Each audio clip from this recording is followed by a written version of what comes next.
청교도 토마스 빈센트는 오늘 우리가 읽은 이 베드로전서 1장 8절 이 한 구절의 말씀으로 보지 못한 그리스도를 향한 참된 성도의 사랑이라는 아름다운 설교집을 남겼습니다. 저 역시도 예전에 읽었을 때 많은 감명을 받았고 또 제가 가장 사랑하는 설교집 중에 하나이기도 합니다. 토마스 빈센트 목사님은 그 책을 성도 안에서 그리스도에 대한 사랑의 불씨를 다시 타오르게 만들기 위해 썼다고 말합니다. 그 당시에도 오늘날과 마찬가지로 대부분의 신자들이 그리스도인이라는 이름만 가졌을 뿐 예수님에 대한 사랑에 있어서는 철저히 무지했기 때문입니다.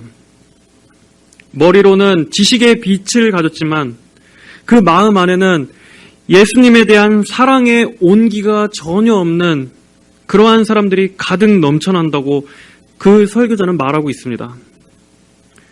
성도에게 있어서 예수님을 사랑하는 것은 절대적으로 중요한 문제입니다. 두 가지 면에 있어서 그렇습니다. 먼저 하나는 진정으로 구원받은 성도는 예수님을 사랑하게 될 수밖에 없기 때문입니다. 이 사랑은 열매로서 나타나는 증거입니다. 참 성도는 자신을 구원해 주신 예수님을 사랑하게 됩니다. 사실 우리가 어떤 대상을 사랑할 때는 사랑하라고 강요받아서 사랑하게 되는 것이 아닙니다. 사랑은 강제에 의해서나 또는 가르친다고 해서 사랑하게 되는 것이 아닙니다. 사랑은 그 마음에서부터 샘솟는 것입니다. 또한 성도는 교육으로 인해서 주님을 사랑하게 되는 것도 아닙니다. 훈련으로 인해서 사랑하게 되는 것도 아닙니다. 설령 그가 다소 교리적인 지식이 부족하다 할지라도 구원받은 성도 안에는 성령님께서 내주하시기 때문에 자신을 구원해 주신 이 예수님의 십자가 대속의 은혜가 얼마나 감사한 것이었는지를 깨닫게 됩니다. 그는 구원받기 이전 철저하게 죄에 짓눌렸고 세상에 시달렸습니다. 죄와 마귀에 포로된 상태에서 그 어떤 소망도 없이 절망의 상태에 있던 자였습니다. 이 세상 현실이 괴롭고 고통스러운 것은 모든 인간이 죄와 저주 아래 있기 때문입니다. 오전 설교 때 설명드렸던 것처럼 성경에서 말씀하는 저주란 하나님께서 얼굴을 돌리시고 하나님께서 등을 돌리시는 하나님으로부터 버림받는 것입니다. 이렇게 모든 인간이 하나님에 대하여 이러한 관계로 서 있습니다. 그리고 또한 그는 죄와 허물로 죽었습니다. 그 죄의 담으로 인해서 하나님으로부터 오는 모든 좋은 은총들이 가로막혀 있었습니다. 그리고 언제나 그 무엇으로도 채울 수 없는 공허와 허무함이 있었습니다. 항상 무언가를 갈망하지만 채워질 수 없고 충족될 수 없는 외로움이 있었습니다. 그렇다고 딱히 추악하고 악한 죄를 짓고 산 것은 아닙니다. 그러나 항상 그의 영혼은 어둠이었습니다. 물론 인생의 즐거운 기억과 몇 가지 추억들은 있었지만 그럼에도 근본적인 영혼의 고통은 해결되지 않았습니다. 하지만 가련하기만 한 자는 아니었습니다. 그는 하나님과 철저히 등을 지고 하나님에 대하여 반대편에 서 있는 자였습니다. 세상의 욕망을 쫓아 살았고 자신의 자아를 위해서 살았습니다. 간간히 누군가를 도우면서 선한 일도 했지만 그 깊은 본심엔 그것 또한 철저히 자신의 만족을 위한 것이었고 양심의 죄책을 조금이라도 덜기 위한 것이었을 뿐 그의 본성은 악한 자였습니다. 그렇게 자아를 주인으로 자신을 왕으로 생각하며 살던 자에게 하나님께서 섭리로 그를 부르셨습니다. 율법을 보니 자신은 하나님의 거룩하심 앞에 단 하나도 의로운 것이 없음을 보게 됩니다. 성경에서 말하는 모든 죄들이 자신의 마음속에 있었고 자신의 삶 속에서 자신이 살아오며 행했던 죄들이었습니다. 그 율법 앞에서 자신이 전혀 선한 것이 없는 악한 자였고 역겨운 위선자였음을 보게 됩니다. 그리고 그는 자신의 모든 고통의 원인이 근본적으로 죄의 문제였음을 깨닫습니다. 그래서 그 죄를 끊어보고자 했지만 자신의 힘으로는 도저히 끊을 수가 없습니다. 오히려 하나님의 계명은 그를 정죄합니다. 죄는 반드시 죽음과 심판을 가져온다고 성경은 말씀하고 있는데 도저히 그 자신은 아무리 애를 써도 그 죄의 문제를 해결할 수가 없습니다. 스스로 그 죄를 이겨낼 수가 없습니다. 죄의 신분에서 벗어날 수가 없습니다. 그리고 생각해보니 단순히 단 하나의 행위만이 아니었습니다. 문제는 그의 근본이 죄로 부패하고 타락했다는 데 있었습니다. 완전히 전적으로 타락하고 부패해서 하나님께 대하여는 죽은 시체처럼 완전히 무능한 존재가 바로 자신이었기 때문입니다. 성경은 회개하라고 명하는데 심지어 회개조차 본인의 힘으로 되지 않습니다. 회개를 해도 얼마 못 가 또 죄를 짓습니다. 이런 식으로는 죽을 때까지 구원의 확신을 얻을 수가 없을 것만 같습니다. 근본적으로 자신이 하나님께 완전히 돌이켜지지 않는다면, 하지만 각오와 결심은 계속 무너지고 또 반복하고 나중에는 포기의 상태가 되어버립니다. 그러다 복음을 통해서 예수님의 십자가를 바라보게 됩니다. 죄로 죽은 자리에서 자신에 대해서 절대적으로 포기한 채 바로 그 자리에서 그리스도께서 달리신 그 십자가를 바라봅니다. 성경은 우리의 죄와 우리의 의의 문제를 예수님께서 처리하셨다고 말씀합니다. 구원은 내 힘과 노력에 달린 것이 아니라 내가 얼마나 회개해야 하고 내가 얼마나 거룩해져야 하고 내가 얼마나 선하게 살아야 하는 것이 아니라 예수님께서 완성하신 그 구원을 바라보고 의지하는 것이었습니다. 내가 더럽고 악하기 때문에 온전히 순결하고 완전히 거룩하신 예수님의 의를 더 의지할 수밖에 없습니다.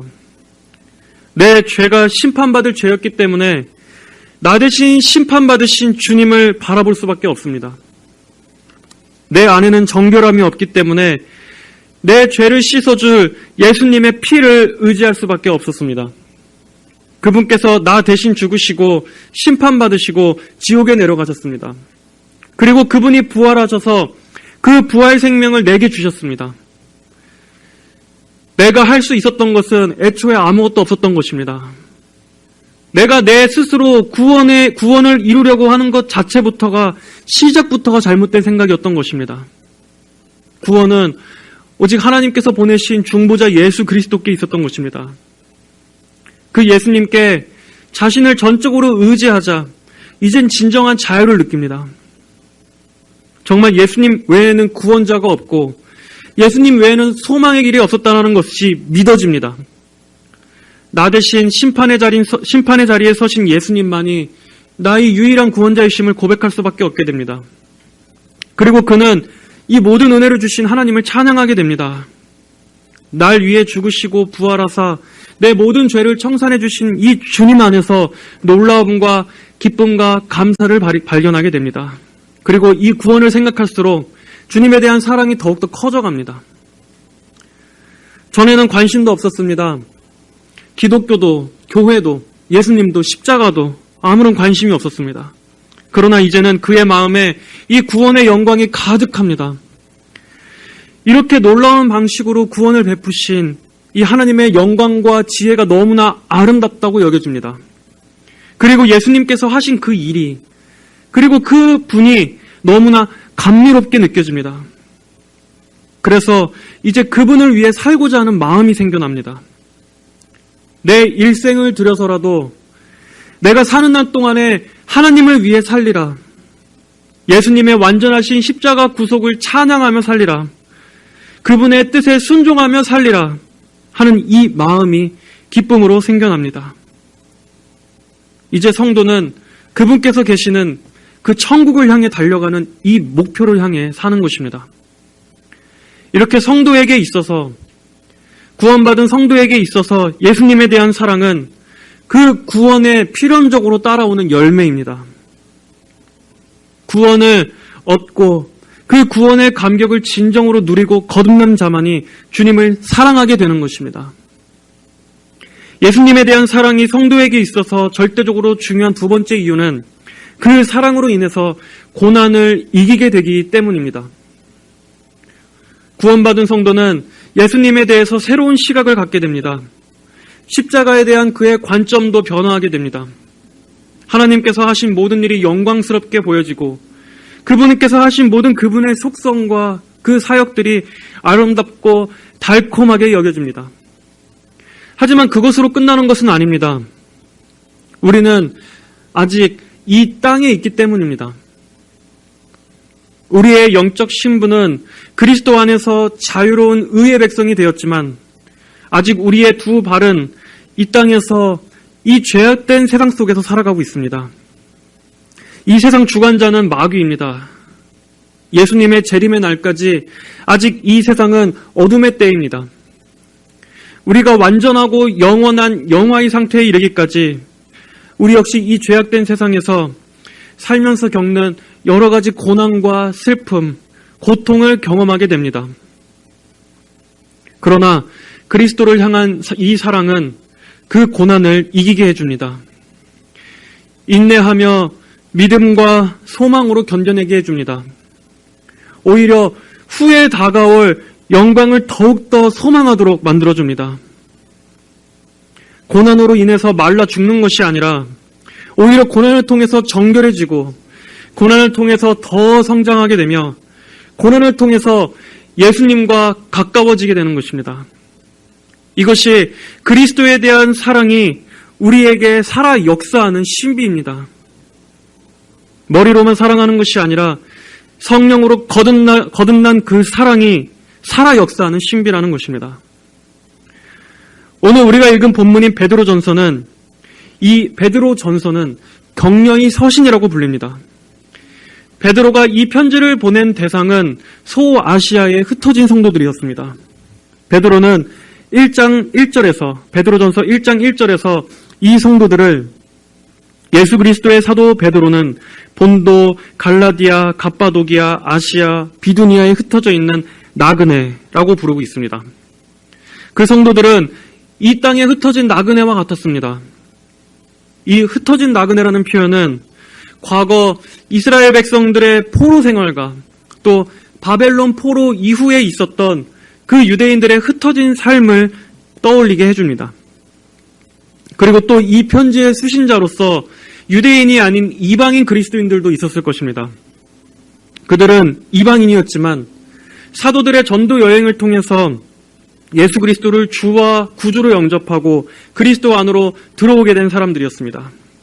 하지만 그 이방인 그리스도인들이 살고 있는 그 땅은 이방 땅이었습니다.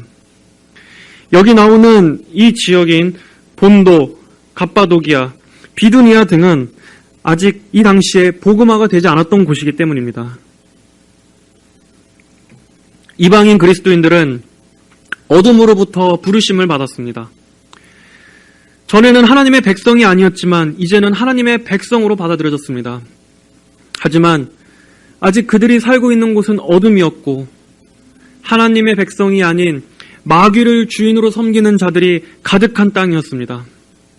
그들은 그러한 곳에서 살고 있었습니다. 차라리 그 이방인 성도들이 여전히 어둠에 있었다면 아무 문제가 없었을 것입니다. 그 땅의 사람들과 같이 함께 어둠이었고 함께 죄악을 행하고 그 사람들과 같이 함께 마귀를 따랐다면 어떤 충돌도 없었을 것입니다. 그들과 같이 동화되어서 그리스도인으로서 아무런 티도 내지 않고 살았더라면 그들에게 아무런 일도 없었을 것입니다. 그러나 그들은 예수님을 믿음으로 고백한 후에 그리스도인으로서 성결하게 살았습니다. 베드로전서 1장 14절의 말씀과 같이 너희는 순종하는 자녀로서 전에 알지 못하던 때에 따르던 정욕을 본받지 말고 너희를 부르신 분께서 거룩하신 것처럼 너희도 모든 행실에 거룩한 자들이 되어라. 바로 이러한 말씀에 순종해서 그들은 과거 조상들이 행하던 그러한 죄를 끊고 예수님의 뜻을 따르며 살았습니다. 그랬기 때문에 그들에게 박해가 가해진 것입니다. 사람들은 그들의 거룩한 행실을 보고 오히려 그들을 조롱하고 박해했습니다. 그리스도인들은 세상에 아무런 해를 끼치지 않았음에도 불구하고 세상으로부터 조롱거리, 비방거리가 되었습니다. 베드로 역시 이 사실을 잘 알았습니다. 왜냐하면 베드로 본인도 이 고난의 한가운데 있었기 때문입니다. 대부분의 학자들의 해석은 이 베드로가 이 편지를 쓸 당시에 로마에서 기록한 것으로 보고 있는데, 이 당시 로마는 그 유명한 폭군 네로 황제가 통치하던 때였습니다. 어느 날 로마에 큰 대화재가 일어납니다. 그리고 네로는 그 죄목을 그리스도인들에게 뒤집어 씌웁니다. 그래서 도시 전체에 그리스도인들에 대한 대대적인 박해가 일어납니다. 베드로는 바로 이러한 큰 박해가 일어나기 바로 직전쯤에 이 편지를 기록한 것으로 보고 있습니다. 당시 분위기는 성도들이 예수님을 믿는다는 이 하나의 이유 때문에 비방과 인격 모독을 당하고 일터에서 잘리는 등의 온갖 수모를 당하고 있었습니다. 심지어 순교를 겪는 일도 많았습니다. 베드로는 이러한 상황 가운데에서 곳곳에 흩어진 그리스도인들을 기억하며 그들에게 소망을 주기 위해서 이 편지를 기록했을 것입니다. 베드로전서 4장 3절부터 5절에 너희가 음란과 정욕과 술취함과 방탕과 연회와 역겨운 우상숭배에 빠져 이방인의 뜻을 따라 행한 것이 지나간 때로 족하다. 그들은 너희가 그런 극한 방탕에 휩쓸리지 않는 것을 이상히 여겨 비방하나 그들은 산자와 죽은 자를 심판하기 위하여 예비하신 분께 사실대로 고하게 될 것이다. 베드로 사도는 성도들이 박해와 고난에 지쳐서 자칫 다시 세상으로 돌아갈 것을 염려해 그러한 죄들은 이제 지나간 때로 족하다라고 말합니다. 성도를 박해하는 그들은 반드시 심판주이신 그리스도 앞에서 자신의 죄들에 대해 낱낱이 고해야 할 것이 올 것입니다. 그리고 베드로는 성도들을 격려합니다. 비록 지금 너희들이 나그네와 같이 이 땅에 머물고 있지만 너희는 하나님의 택하심을 받은 자들이다. 너희는 그리스도의 핏부림을 받아 정결하게 된 자들이고 그리스도께서 피로 값주고 사신 자들이다. 베드로는 이 1장 2절에서 너희는 하나님의 택함을 받은 자들이다 라는 것을 기억하게 함으로써 그 성도들의 기원이 하늘에 있는 것임을 알게 해주고 있습니다. 비록 그들은 이 땅에 있지만 그 성도들을 출생하게 한 것은 하나님의 계획과 택하심에서 출발한 것이었습니다. 바로 이 사실에서 땅의 나그네의 성도들은 기뻐 안심할 수 있었을 것입니다. 만약 그들의 결말이 이 땅의 나그네 신분과 같이 그저 정처 없이 떠돌고 헤매다가 정착조차 하지 못하고 또는 어떤 기업이나 유산도 남기지 못하고 그저 사라져버린다면 얼마나 처량한 것이었겠습니까? 그러나 성도는 하나님의 손에 굳게 붙들린 자입니다. 성도는 하나님의 영원전의 계획 안에서 그 택하심 안에서 하나님의 마음에서부터 품어져 있는 자들입니다. 그런 성도의 일생은 무의미하지 않습니다. 그런 성도는 정처 없이 헤매는 무의미한 인생이 될 수 없습니다. 이 땅이 규정하는 신분은 우리의 진짜 신분이 아닙니다. 성도의 진짜 신분은 하나님 나라에 속한 자들입니다. 하나님께서는 이 존귀한 신분을 하나님께서 택하신 자들에게만 은혜로 주십니다. 이 땅의 그 어떠한 유업보다도 더 영광스러운 천국의 유업을 받는 신분이 바로 우리 성도들입니다. 이어서 베드로는 하나님께서 우리에게 존귀한 신분만 주신 것이 아니라 존귀한 소망까지 주셨음을 말하고 있습니다. 우리 다 같이 3절, 4절을 함께 읽어보겠습니다. 3절, 4절입니다. 시작. 우리 주 예수 그리스도의 아버지 하나님을 찬양하자. 그분은 자신의 풍성한 긍휼을 따라 우리를 거듭나게 하시고 예수 그리스도를 죽은 자들로부터 부활하게 하셔서 우리에게 산 소망이 있게 하시고 너희를 위하여 하늘에 쌓아두신 썩지 않고 더럽지 않고 쇠하지 않는 유업을 받게 하셨다. 아멘. 우리에게 산 소망이 있게 하시고 땅의 소망의 특징은 썩는 것입니다. 그것은 영원하지 못합니다. 땅의 소망은 우리 안에 정욕에서 소망하는 것이기 때문에 거기에는 더러움이 물들어 있습니다. 완전히 순결한 소망이 될 수 없습니다. 또한 영원까지 이어질 수 없기 때문에 결국에는 다 쇠하게 됩니다. 땅의 소망은 이 땅에만 한정되어 있는 것입니다. 그러나 이 땅의 소망과는 반대되는 하늘의 소망은 살아있는 소망입니다. 이 소망은 살아있을 뿐 아니라 영원합니다. 그리고 그 소망은 하늘에서 기원한 것이기 때문에, 그리고 하늘에서 보존되는 것이기 때문에 그 누구도 무너뜨릴 수 없는 소망입니다. 빼앗아 갈 수 없습니다. 결코 실패하거나 패배하지 않는 소망입니다. 그리고 이 소망은 어디에서 근거한 것입니까? 예수님의 부활하심에 근거하고 있습니다. 하나님께서는 예수 그리스도를 다시 살리셨습니다. 예수님의 부활로 그분을 믿는 성도 역시 죽음 권세를 이기고 부활하신 예수님을 따라 영원한 생명을 누리게 될 것입니다. 이것이 하나님께서 우리에게 주신 산 소망입니다. 부활의 소망. 성도 여러분, 우리가 이 땅에 뿌리를 내리고 정착을 해도 그것이 죽은 소망일 뿐이라면 그것이 우리에게 어떻게 기쁨을 줄 수 있겠습니까? 반면에 비록 우리가 이 땅에서 나그네라 할지라도 우리에게 주어진 소망이 산 소망이라면 우리는 마땅히 이 후자를 택해야 하지 않겠습니까? 악인은 영원한 형벌에, 의인은 영원한 생명에 들어간다고 성경은 말씀합니다. 또 성경은 의인의 부활과 악인의 부활이 있다고 말씀합니다. 모든 사람들이 가는 곳이 있습니다. 바로 무덤입니다. 그러나 그것으로 끝이 아닙니다. 악인은 부활하여 불타는 지옥에서 영원한 고통과 형벌을 받습니다. 성도는 부활하여 영광스러운 천국에서 주님과 함께 영원한 복락을 누립니다. 하나님께서 성도에게 주시는 소망은 바로 이런 소망입니다.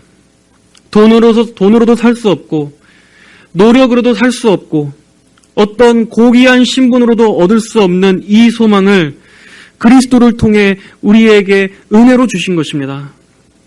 성도는 바로 이러한 소망을 바라보며 완성될 구원을 향해 앞으로 나아가는 존재입니다. 하늘을 향해 나아가는 존재입니다. 그리고 베드로는 이 구원이 완전히 이루어지는 그날까지 하나님께서 성도를 보호하실 것이라고 말합니다. 5절에 너희는 마지막 때에 나타내려고 예비된 구원을 얻을 수 있도록 믿음으로 말미암아 하나님의 능력으로 보호하심을 받고 있다. 성도는 하나님의 택하심을 입었고 하나님께서 우리를 거듭나게 하실 뿐 아니라 부활의 산 소망도 주셨고 이제 구원의 날까지 보호를 받고 있는 존재입니다. 그러므로 바로 이러한 은혜를 기억하고 붙잡음으로써 성도는 나그네로서 겪는 이 땅의 고난을 이겨낼 힘을 얻을 수 있는 것입니다. 후에 다가올 그 영광이 그 마음에 확실히 새겨져 있기 때문입니다. 그러므로 베드로는 6절, 7절에서 성도들을 격려합니다. 그러므로 너희는 여러 가지 시험 때문에 잠깐 근심하게 되었으나 이제 크게 기뻐하니 이는 너희 믿음의 시련이 불로 단련하지만 결국 없어지고 마는 금보다 더 귀하여 예수 그리스도께서 나타나실 때 칭찬과 영광과 존귀를 얻게 하려는 것이다. 너희는 여러 가지 시험 때문에 잠깐 근심하게 되었으나 이제 크게 기뻐하니. 성도는 우리에게 주신 이 산 소망으로 인해서 오히려 고난의 때 크게 기뻐한다고 말하고 있습니다. 크게 기뻐한다. 고난의 때에 크게 기뻐한다. 만약 인간에게 있어서 이것이 완전히 불가능한 것이었다면 성경은 판타지였을 것입니다. 그러나 하나님께서 주시는 확실한 위로와 확실한 소망은 이런 상황 속에서도 우리를 크게 기쁘게 하는 신적인 능력이 있다는 것을 믿으시기를 바랍니다. 우리는 이러한 믿음을 구해야 합니다. 우리 안에서 나오는 것이 아니라 위에서 주어지는 고난을 능가하는 이 기쁨을 구해야 합니다. 물론 잠깐의 근심은 있습니다. 두려움도 있습니다. 그러나 예수님께서 오실 때에는 모든 보상을 받게 될 것입니다. 주님의 칭찬을 받을 것이며 존귀하게 여김을 받을 것이며 큰 영광을 누리게 될 것이라고 말씀하고 있습니다. 그렇기에 성도는 시련을 멸망으로 받아들이지 않습니다. 박해는 그리스도인을 성장시키는 요인이 될 수도 있고 그리스도인을 파괴시키는 요인이 되기도 합니다. 문제는 우리가 박해를 어떻게 받아들이냐 하는 태도에 달려 있습니다. 고난은 분명히 불시련입니다. 그러나 그것은 분명한 목적과 가르침이 있는 시련입니다. 우리는 그 모든 상황 속에서 배워야 합니다. 주님의 뜻에 순종하며 주님께서 허용하신 이 상황 속에서 우리가 무엇을 배워야 하는지, 하나님께서 우리에게 무엇을 가르치시고자 하는지 우리는 겸손히 여쭈어야 합니다.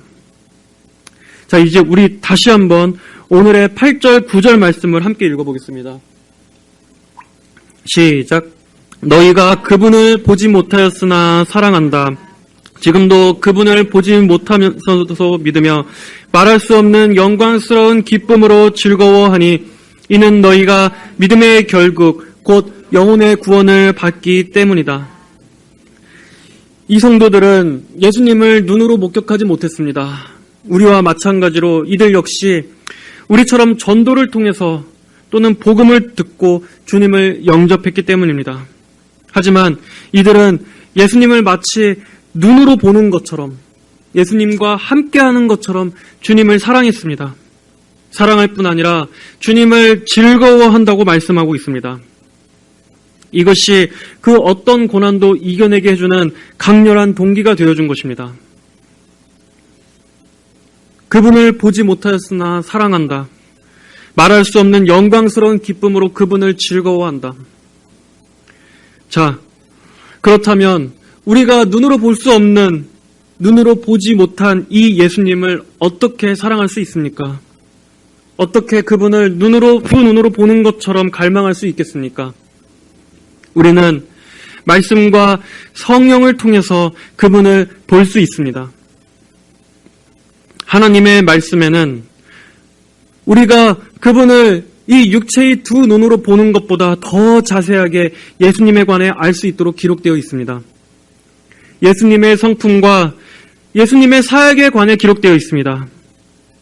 성경에는 예수님의 목적과 그분의 가르치심에 대해 기록되어 있습니다.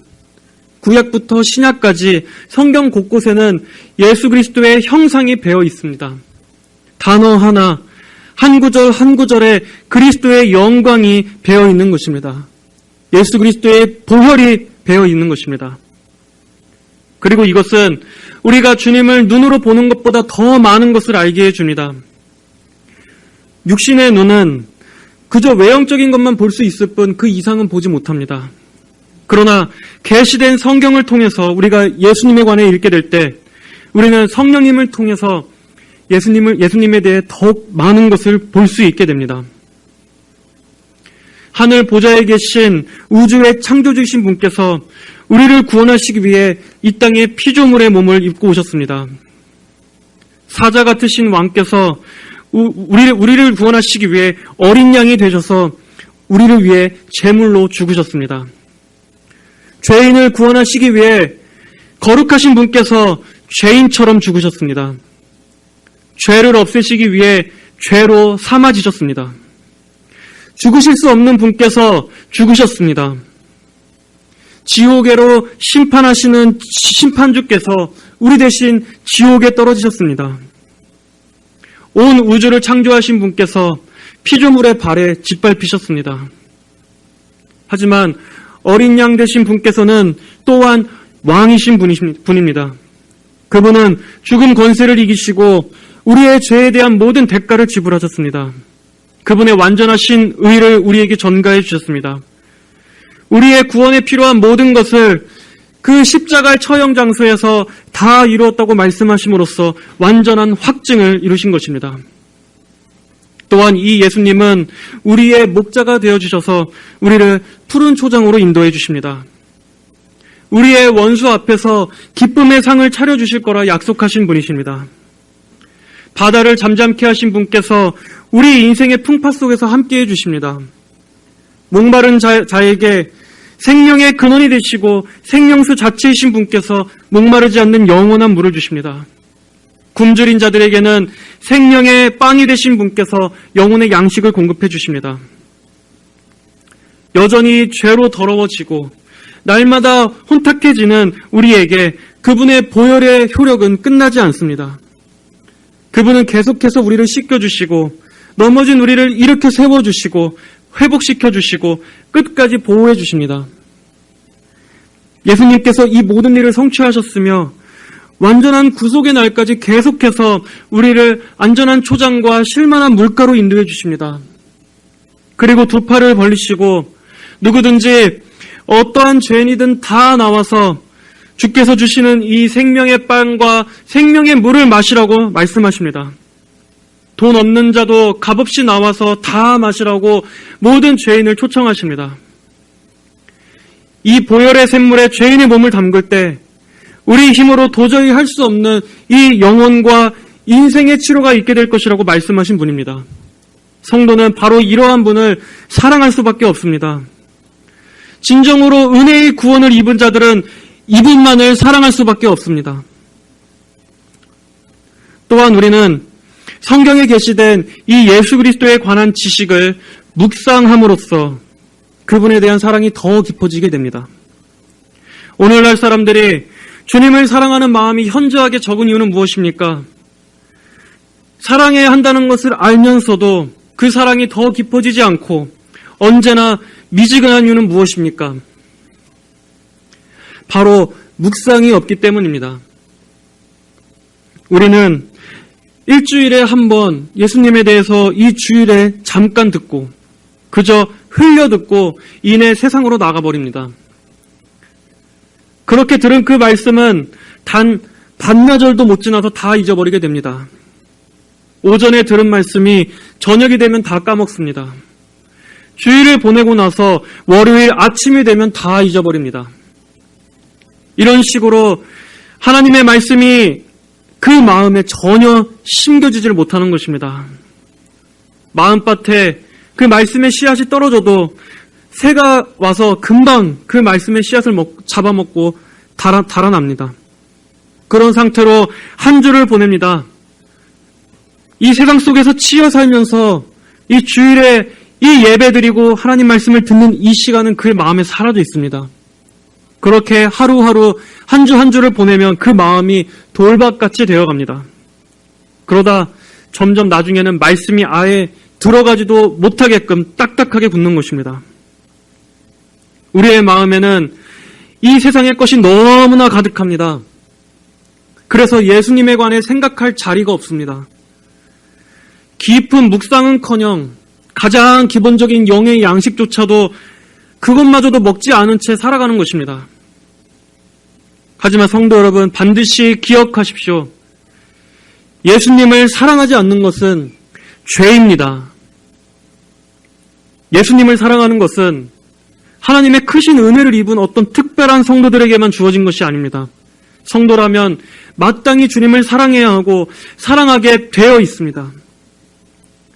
만약 예수님을 왜 사랑해야 하는지, 그분이 왜 사랑스러운 분인지를 여전히 아무것도 모르겠다면 그런 사람은 자신의 구원에 대해서 심각하고 진지하게 생각해 봐야 합니다. 예수님을 사랑하지 않는 것은 죄입니다. 마음으로 진실로 사랑하지 않으면서 사랑하는 척하는 것도 죄입니다. 우리는 예수님을 위해 시간을 내어야 합니다. 예수님을 위해 마음을 내어야 합니다. 성령님께 예수님을 더 깊이 알게 해달라고 기도의 골방에서 매달려야 합니다. 그리고 말씀 앞에서 이 예수님에 대해 더 알게 해주시기를, 더 조명해 주시기를 구하며 사모하며 기도해야 합니다. 여러분은 기도의 골방에서 주님을 구하기 위해 간절히 매달려 본 적이 있습니까? 주님을 알기 위해서 간절히 무릎을 꿇고 기다린 적이 언제가 마지막이십니까? 만약 이러한 시간조차 낼 마음이 없다면 그러한 갈망조차 없다면 그 사람은 예수님을 전혀 안 적이 없는 사람입니다.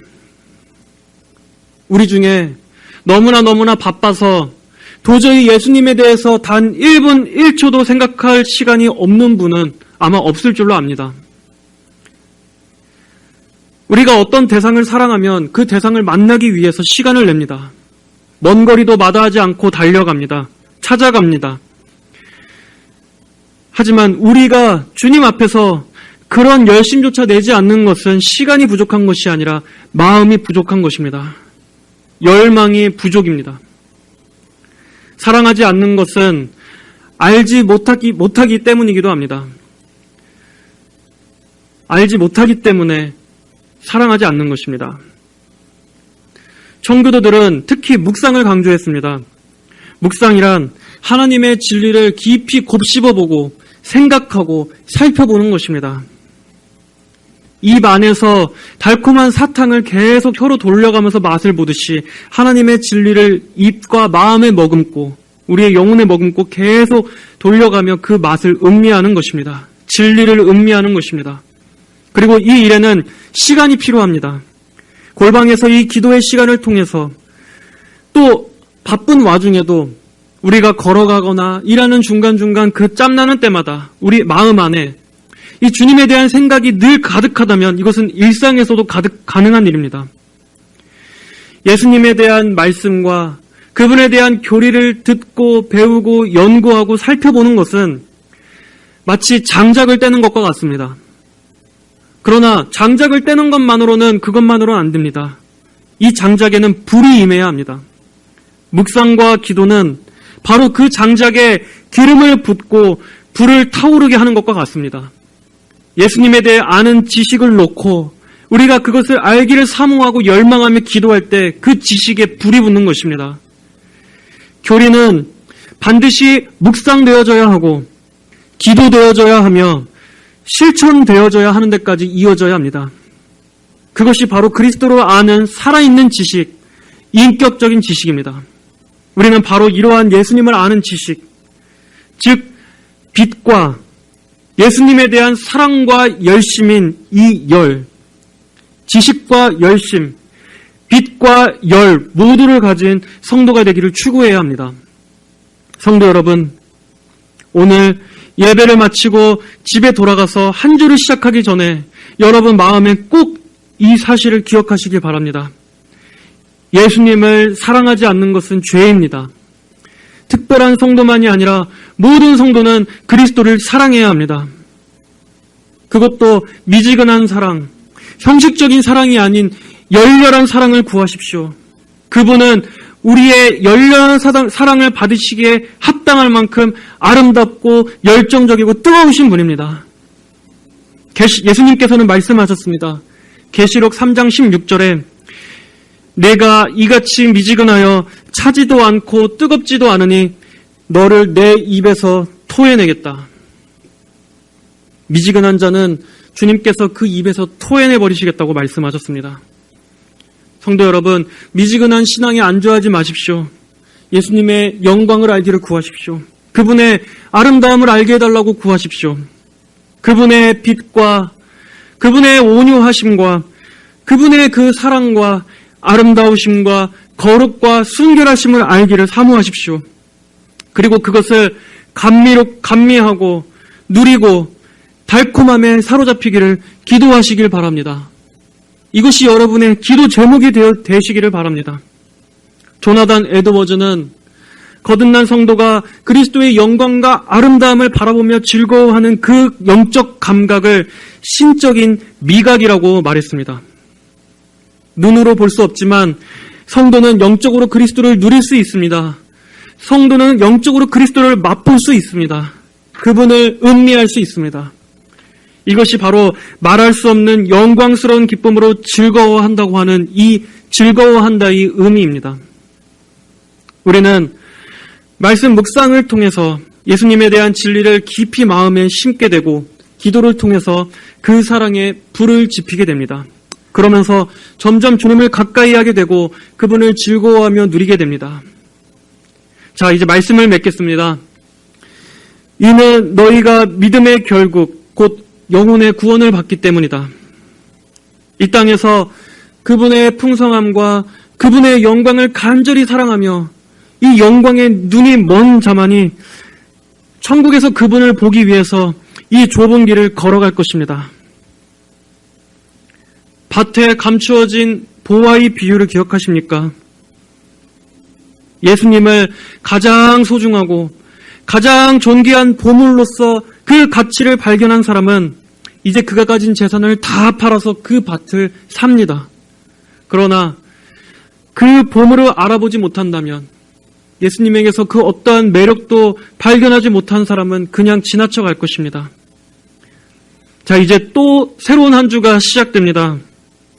한 주간 여러분은 주님을 그냥 지나쳐 가실 겁니까? 그저 바람에 날아가 버리고 새가 물어가도록 예수님에 대한 사랑의 불씨가 그냥 꺼져가도록, 그 불씨가 쉼없이 꺼져가도록 그냥 놔두실 겁니까? 하나님께서 주시는 은혜의 불씨가 작게라도 붙었을 때 잃어버리지 말고 기도로 그 불에 바람을 불어넣으시기를 바랍니다. 말씀과 기도와 묵상과 성령을 의지하여 주님을 더욱더 깊이 아는 데 시간을 쓰시며 한 주를 보내시기를 바랍니다. 그렇다면 예수님의 그 풍성하신 생명이, 그 빛나는 영광이, 그 넘치는 생명이 여러분의 삶과 여러분의 영혼에 가득 부어질 것입니다. 다 함께 기도하시겠습니다. 하나님 아버지, 감사합니다. 오늘 이렇게 또 주일 오후의 말씀을 통해서 보지 못한 그리스도를 성도가 어떻게 사랑할 수 있는가를 배웠습니다. 아버지, 이 모든 것에 가르쳐 주시는 선생님은 아버지 우리의 성령님이십니다. 성령께서 우리의 영혼을 주관하여 주셔서 이 말할 수 없는 영광으로 주님을 기뻐 즐거워한다는 것이 무엇인지 가르쳐 주시옵소서. 기도도 묵상도 말씀을 파는 것도 오직 성령의 도우심과 조명하심이 있을 때만 가능한 것입니다. 아버지, 우리들의 마음에 주님을 향한 강렬한 열망을 부어주셔서 예수 그리스도를 더욱더 알고자 하는 마음이 되게 하여 주시옵고, 주님의 강하게 끌리고 사랑하는 마음이 될 수 있도록 저희 모든 성도들을 변화시켜 주시고 역사하여 주옵소서. 감사드리며 살아계신 우리 주 예수 그리스도의 이름으로 기도하였습니다. 아멘.